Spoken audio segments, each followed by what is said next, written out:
Sometimes sounds can trigger memories. And right now, if you're envisioning a large room filled with video screens and wooden cabinets, then you know what I'm talking about. So grab your quarters because we are off to the arcade for this episode of Useful Lessons from Unlikely Places. Hello everyone, and welcome to this episode. I'm coming to you from my home game room, sitting in between my Galaga 3 game and my 4-player track and field game. I've been waiting a long time to make this particular episode because I grew up in the golden age of video games. Now, I can't remember the very first time I went to an arcade, but it was sometime back in the early 70s in Hollywood. Not Hollywood, California, Hollywood, Florida. But there was an arcade on the boardwalk near Hollywood Beach, Florida, where we would go vacation. And I could actually walk there from the motel we stayed at. And imagine that, 7 or 8 years old, pocket full of quarters, walking by himself to the arcade on the boardwalk. Different times for sure. Now, one of the first games I remember playing was called Sea Raider. It was a submarine game where you tried to sink ships that were going across in the distance. Definitely old school, but I loved that game. The problem was you only got like 6 torpedoes for a quarter, and if you were trigger happy, the game could be over pretty quickly. And you didn't win any tickets from that game like you did from something like skee ball, which could also take a little longer to play, and with those tickets you won from skee ball, you could cash those in for prizes. Which brings us to our first lesson from the arcade. Budget your quarters. And most of the time when you went to the arcade, you went with a fixed amount of money. And you had to make that last, because basically once you ran out of quarters, there was really nothing else to do at the arcade.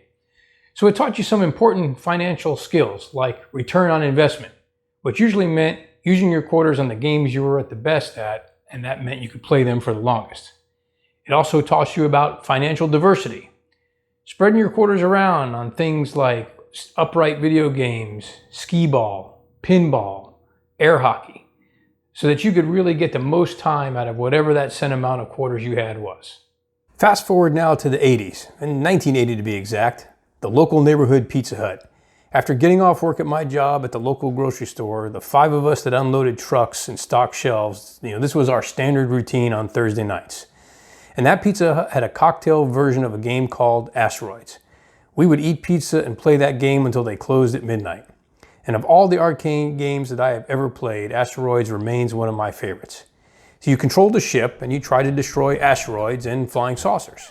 And Asteroids was challenging because you could rotate your ship left and right firing at the asteroids, and you could also use the thrust button to move your ship around the screen, adding another degree of difficulty.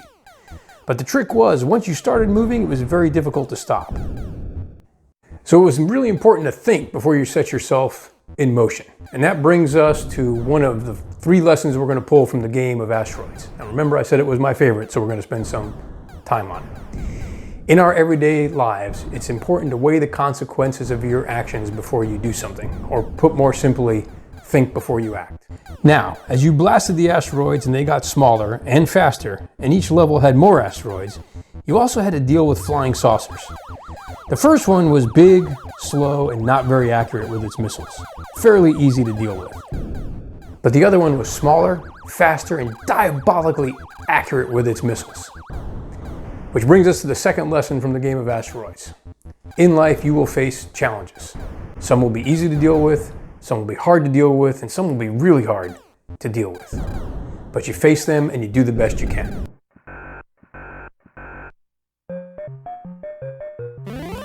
We'll continue next week with part 2 of Life Lessons from the Arcade.